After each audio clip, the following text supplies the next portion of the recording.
Welcome to the podcast where relationships, confidence, and determination all converge into an amazing, heartfelt experience. This is Speaking from the Heart. Welcome back to episode number 4 of Speaking from the Heart. Today, we're going to be interviewing Tricia Renzi, who is with the United Cerebral Palsy organization. She is a rehabilitation specialist located in Camp Hill, Pennsylvania. And you're going to find that she has a very interesting story about how she has overcome the odds and that God has really helped to rescue and heal her from so many different obstacles that she has been through. And she's using those experiences right now, not only at her job, but also with some of the things that she's been going through as part of her overall development with helping others and seeing what her true version of herself is. And we'll get into that in a little bit with the episode. But I will say that this is probably one of those stories that when you are hearing it, think about how you can make an impact, whether it is something close to you with your family or your friends, or even just helping a complete stranger. But with that, let's get to the episode. All right, I am here with Tricia Renzi. Tricia, welcome to the show. Thank you.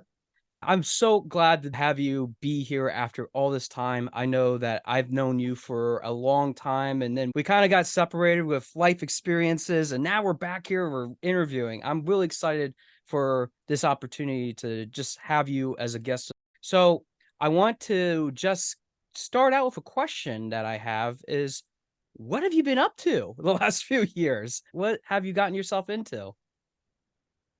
Well, up until 2.5 years ago, I had been fully disabled for 13 years, from 2007 to 2019.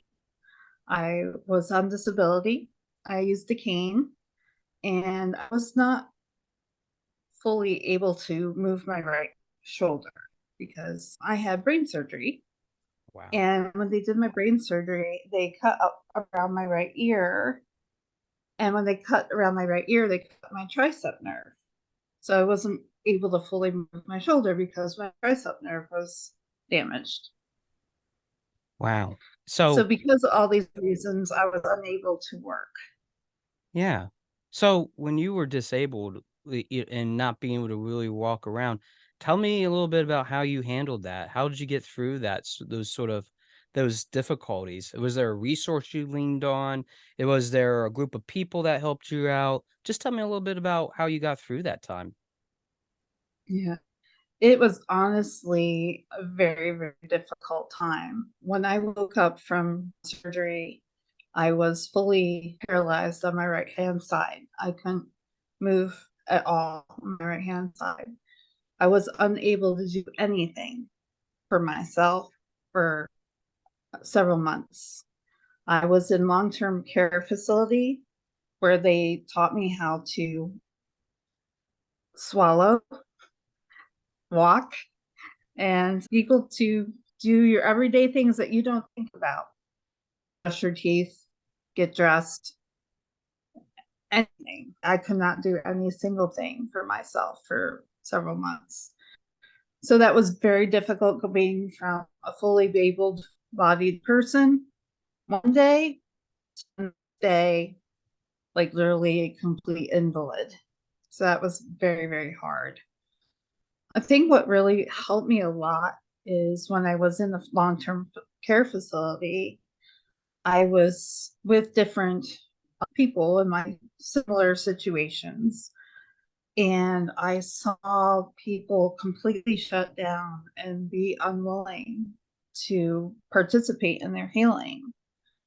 And I decided, well, I'm going to do whatever I can do. I don't know what that looks like because I wasn't able to do anything. Yeah. Oh, So you were pretty I was much like, you were pretty much not been able I to was like just take any action whatsoever for yourself, I essentially. couldn't do anything without help. Yeah. So yeah, that was a really hard place because I'm a very independent person and I don't like to ask for help. And here I was forced to accept help every single day for 3 months. So yeah, it was very humbling experience. But like I said, I just resolved myself in my head that I was going to do whatever I could do. And again, I didn't know what that would look like. So I was in the long-term care facility for 3 months. I graduated from a wheelchair to a walker and left the facility in a walker. And then I lived in a duplex at the time. So that was fun. Trying to go up and downstairs when the walker just doesn't really work. And then when you get upstairs, you can't really go anywhere because you don't have the walker. So it proved to be very frustrating. And then, so once I was home, they sent me to physical therapy, and it wasn't very long. It seems like it was maybe 4 or 5 months that I was in physical therapy. And then at a certain point, the insurance says, okay, you're not making any progress. We're going to stop paying for physical therapy. But I was still not able to do very much of anything. I wasn't capable of going outside of my house by myself. And I wanted to. I wanted to have some sort of life. Like, I didn't want to be in my house for the rest of my life. So at the time, I lived in New Cumberland, and they have a little bus that senior citizens and disabled people can use for a discounted rate. And so I would go every day or every other day, I would go to the gym, and I actually paid a physical, or what do you call it? Kind of like a discounted fee for attending services that help Yeah. you for So rehabilitation purposes. yes, I paid for a gym person to help train me to be able to be strong enough to like open doors because I couldn't open Wow. doors. Wow. Like on the outside world, like if you go to a bank or even a gym, you know how those big heavy glass doors.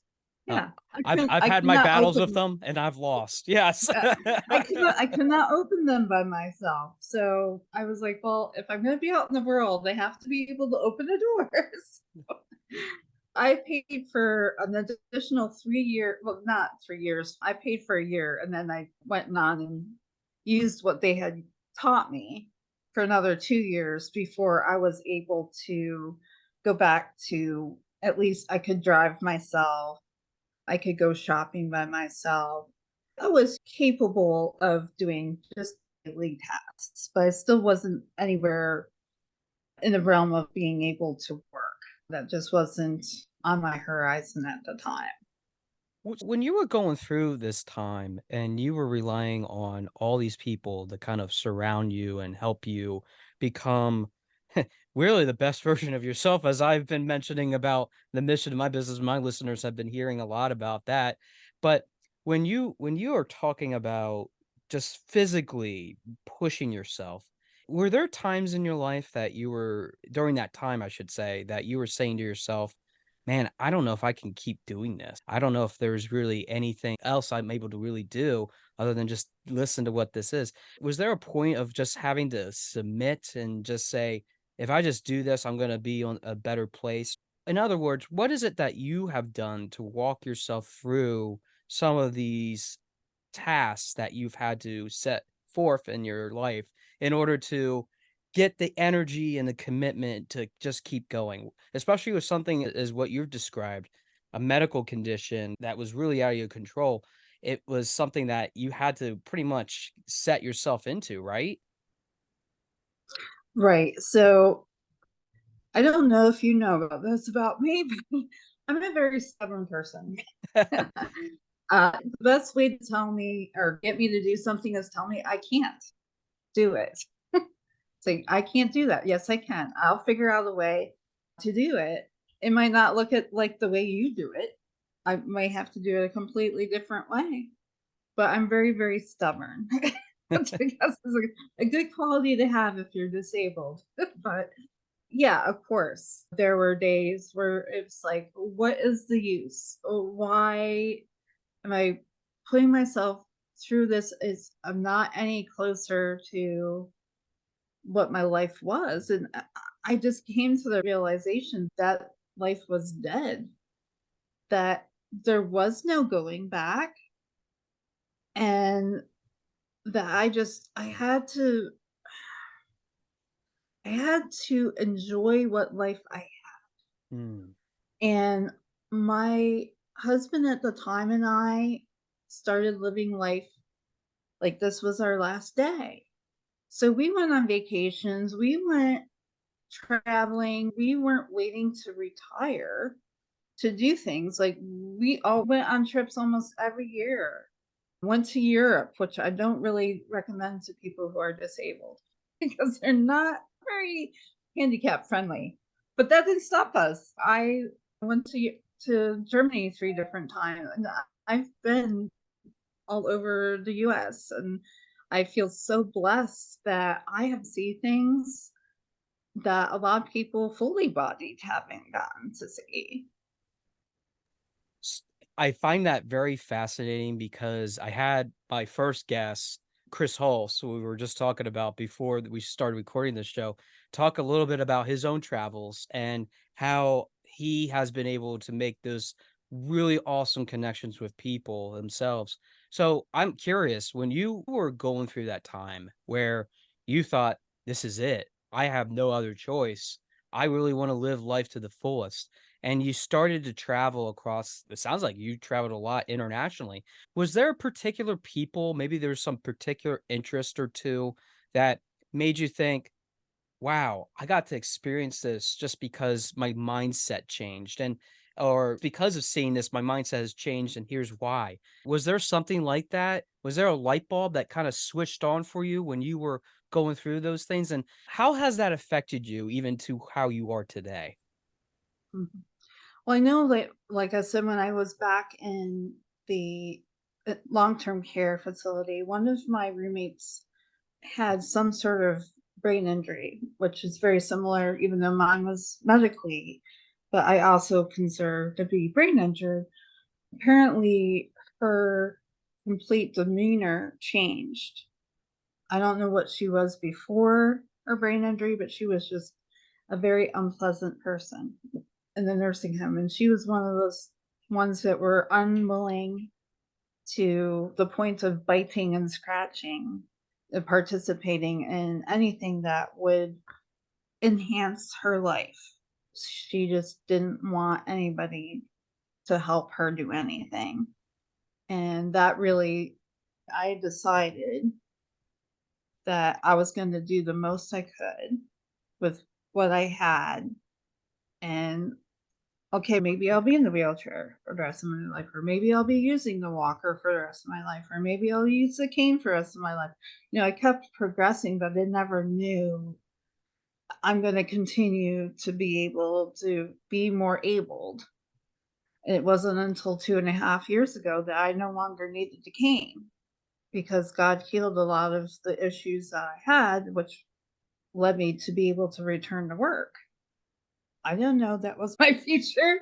I thought I would be using a cane for the rest of my life, and I was perfectly okay with that.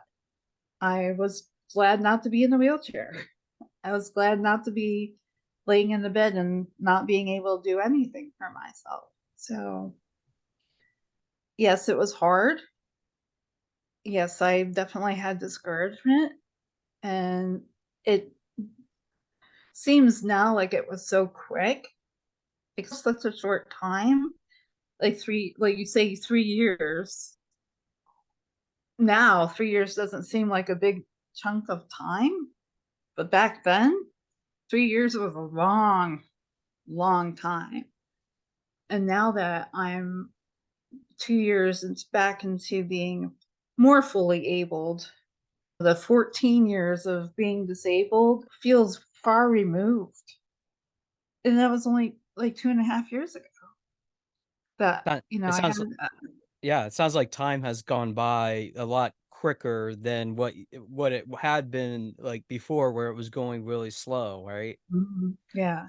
I'm curious, when you were talking about just some of the people that you've interacted with. So like you were just mentioning about how someone just had this very pessimistic view, and then you in turn had a completely different view of I'm stubborn and that is empowerment for me.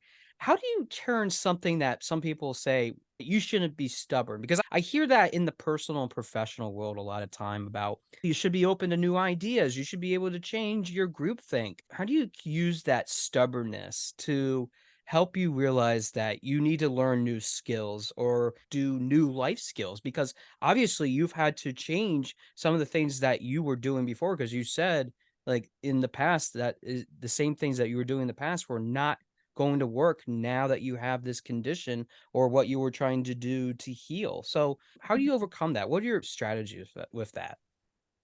Well, I think each one of us, I just use stubbornness because my mom used to tell me I'm stubborn headed.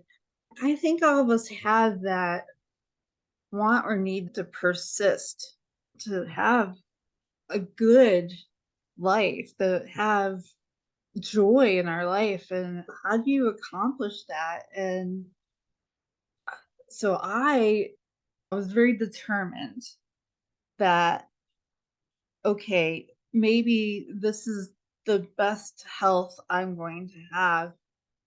Okay, what can I do at this moment? What am I able to do? Not what I couldn't do. What am I able to do? Can I try this? Maybe I'll fail, but I can try this. Okay, maybe I can adapt it this way. And I think it also helped that I'm a gamer. I love to play games. So I would look at everything as a game and how could I play this game or beat this game to move forward, to get better at it. All these like kind of facets of my personality that God gave me this ability to look at every obstacle and be like, okay, I cannot do this. It's not possible. But maybe I can go around, or maybe I can go up, or maybe under. Or there's some other way that I can still be at my goal, even though I can't do this particular step. I can still reach my goal. How do I do that? So I would rethink of different ways to do, and I would go hiking and not like a flat terrain, hike. They would have branches and stumps and rocks and things. I had help. I had physical assistance. I wouldn't have been able to do it myself, but with assistance, I was able to overcome a lot of obstacles. So sometimes, even those of us who are not great, asking for help, just look for somebody who's willing, or even some people just offer you help and you don't feel like you need it. Maybe just be like, put it in the back of your mind. Oh, that person knows how to do this. Maybe that will help me someday. I'll just remember that, oh, this person experienced something very similar. Maybe I could talk to them and that would help me. I'm really curious to ask you this now because you bring up so many good things about what you have done to overcome. I want you to just put yourself in a moment when you were finding out that you needed to have the surgery to get healed and you had to put yourself back into your shoes of, man, I don't know if I'm going to be able to get through this or not. I just want you to vision that for a moment. What would you say to somebody when they get that devastating news about something that might have been traumatic and looking back at that time, knowing that there were probably a lot of things going through your mind as to like, how am I going to overcome this and how am I going to get through what I'm going through? What would you say to someone that is listening to something to this for the first time and they're listening to this podcast? They might have something that they're going through traumatically that they just learned about. What would be your best advice to them? The one thing that you would say that would help them to grieve or to get through what they're going through in order to be productive or stubborn, to use your word, in a good way to overcome that. What would you say to them? I know it's very difficult, but you have to hold on to whatever little glimmer of hope that you can see. It might not be very bright. Every doctor in the world might tell you, you're never going to walk again. You have stage 4 cancer. You, you're going to die tomorrow. Whatever horrible thing doctors normally have coming out of their mouths is you just have to believe that there's hope.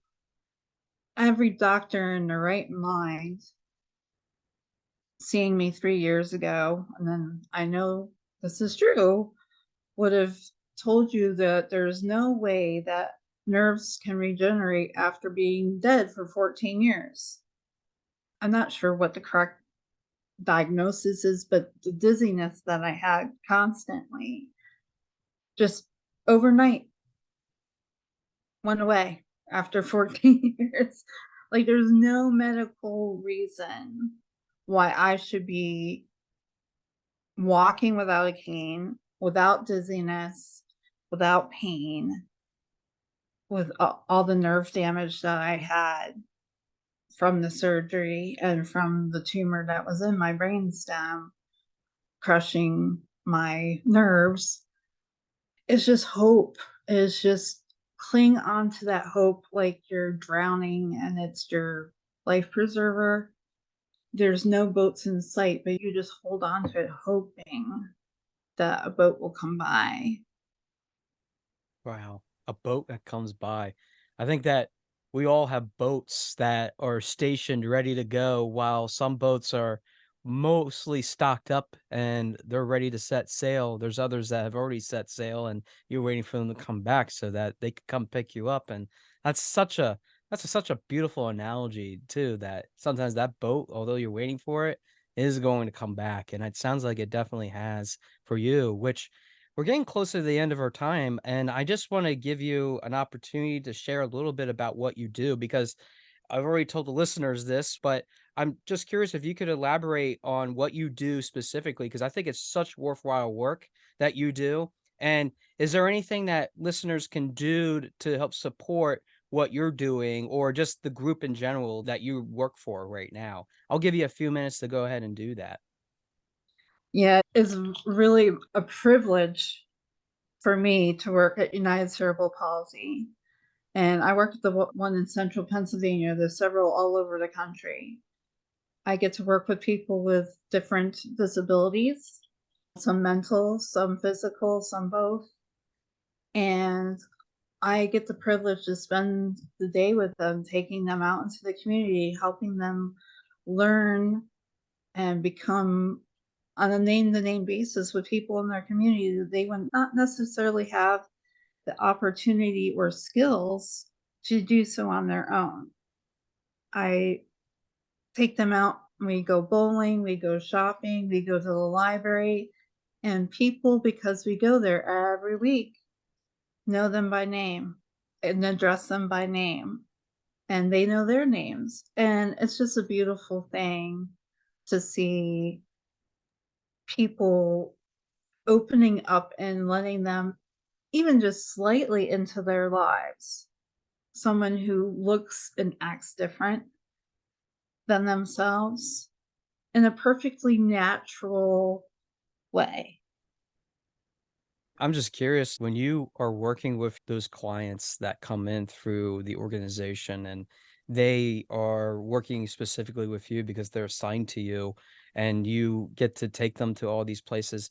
Is there something that they say to you? You don't have to be specific or mention names. I'm sure there's confidentiality with that. Mhm. But have you heard a consistent thing from all of those individuals that maybe gives you a sign of hope that even something that is as terrible as cerebral palsy can be and debilitating, is there something that you've heard that kind of gives you that warm feeling?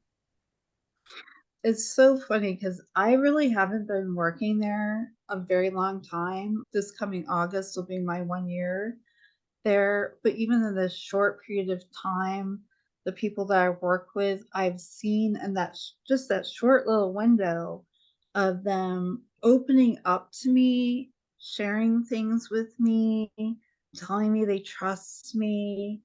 And that just I can't even explain how good that makes me feel. And I think that we really connect in a lot of ways because I've shared with these people that, hey, I was disabled and technically still disabled. I'm just able to work now. And I just have this really unique connection with them because I can show them that just because you're disabled, we not be able to do a certain thing a certain way. That doesn't mean we cannot do it. Hmm. You just have to you tell me what you want to do and we'll figure out a way to do it. You just transversing the difficulties and trying to find what that niche is always half of it in terms of getting that person to feel a lot better about themselves. And I'm glad that there's champions like you in this world, Trisha, that are willing to help so many people, even despite all the difficulties that you have. You definitely have a great story that you've shared today with us and my listeners about the importance of not only the word perseverance, because I'm going to replace that now with the word stubborn with what you said. But I think that is so important to just be able to connect with people with what their situation is, where they're going through, and being able to help uplift them. And it doesn't have to be just the typical run of the mill conversation that you have, it can be with all kinds of activities. I really think that is enlightening. And Trisha, I want to say thank you so much for being a guest on Speaking from the Heart. And I hope that you continue to be the light in the world that so many other people need to have, especially in these very difficult times, especially a lot of people are going through, whether that is what you have been going through too. So thank you so much. What a great interview with Trisha. And I know that for her work that she does in the community with the United Cerebral Palsy organization, I'm going to throw a link into the show notes if you have any interest in volunteering or doing any sort of monetary donation to them as they continue to do great work with people like Trisha in the organization, helping others be able to find and get some stable footing, especially with such a terrible disease that cerebral palsy can be. I just want to cap a couple things that Trisha said during this episode that really helped me to focus on what I even learned from listening to her in this sort of conversation that we had. And one of the things that we were talking about after this recording ended was about having brief eye contact and just being able to acknowledge the person that you are dealing with. And I think that is so important in this world that we're living in, especially as some of us are returning from a post COVID world. And we're also trying to facilitate relationships with people that we are working with and what we're trying to do to help each other become not only just the best version of ourselves, which I try to do, but I also want to see people be able to unlock something that maybe has been lying dormant. And the very basic thing that each and every one of us can do is simply start to have that conversation. I think in Trisha's case, with having such a traumatic brain injury and having surgery done, which impairs her sort of feeling that she had, I think that it was really hard for her for a period of time to accept that. And I got that feeling during the interview. But what really sealed the deal for me was the fact that when she started to talk about not just the stubbornness, which I replaced at the end with perseverance, I started to see some of the light bulbs turn on for her as to what she's been able to do for not just the last few years, but what I have projected in my own life as being the course that we set for ourselves. And I love the analogy of the boat because we all have boats that we get into that are different shapes and sizes. And they might be big boats, they might be medium-sized boats, they might be small boats, it might be little things that you have to row yourself. But we all start somewhere when it comes to that journey. And I think Trisha's boat was very small to begin with, but as she started to see what the possibilities are with just working through what she had to deal with getting that physical therapy and relearning some of the basic things that she has been able to do in her life, I think it started to really piece together the importance of not just being a stubborn person anymore, but being able to realize that she has a gift that she can share with others, which she's able to do now with her current work. I love the fact that when she started to see this happen, the big shift happened with traveling and getting more involved and using games as a way to help cope with some of those situations. And I think it's an important lesson that for all of us, we need to find ways in which we are coping and where we are able to find some of those niches that help us to grow and facilitate some of the conversation that we have not only with others, but even with ourselves, because the internal dialogue that we have, especially when it comes to overcoming barriers to success, often start with understanding what those barriers are in the first place. It's almost like going through Alcoholics Anonymous, where you have to understand first what the problem is and acknowledge that you have the problem so that you can continue to go through the several steps that that program has. And I really think that this lesson is universal and not just the way that you might lead your life, whether that is a God filled life, which Tricia's life is, or whether that is filled with possibilities that you even have for yourself. It's about not just looking at what the construct is in your current life, but also looking at the bigger picture. And I think that she really expressed that well towards the end of the interview that we had. And just sharing with us that even in this world, when we are going through that persistence and trying to give ourselves that ability to do that. She mentioned about rethinking the ways that we do things, and she used the analogy of hiking. And I really think that for all of us, we are always going to start out with the basic path. And the basic path, there's nothing wrong with doing that. It actually creates ways in which we can grow and facilitate getting to that medium difficulty hike to then that extremely difficult hike. All the good hikers in the world are starting somewhere. And that's the same thing. And when you're wearing the shoes of those sort of aspects happening in your life, whether that is disappointment or guilt or frustration with a certain coworker or a boss or even a significant other, it's all about stopping and saying, what is it that you want to do that will help me become not only better at what I need to say and do, but how I can move my mindset forward. If someone out there is struggling with that, know that there's a boat that's going to be waiting for you. And it's not about just helping others, which you can do right away with even just helping out the United Cerebral Palsy organization or even just a local volunteer bank that is located in your community. But I think that if you are willing to just see what those possibilities are with those boats that are anchored right next to you, even if you're not even aware of them, getting that awareness and being able to shore up what you want to do in your life, you can start to make progress in the right direction. That direction is totally up to you, whether that is right, whether that is wrong. What it's about in life is about experimentation and being able to do the things that are necessary so that you have a completely different mindset. And as long as you're able to do that, you're able to accomplish so many different things that will help you become not just the best version of yourselves, but helping you to take it to the next level, to help you see what is out there. And if you're able to do that with somebody, great, do that. Make that something that's important and try to take steps in which you're able to help yourself see that bigger picture. And there's nothing wrong with having the time spent on just the small things so that you get to that point.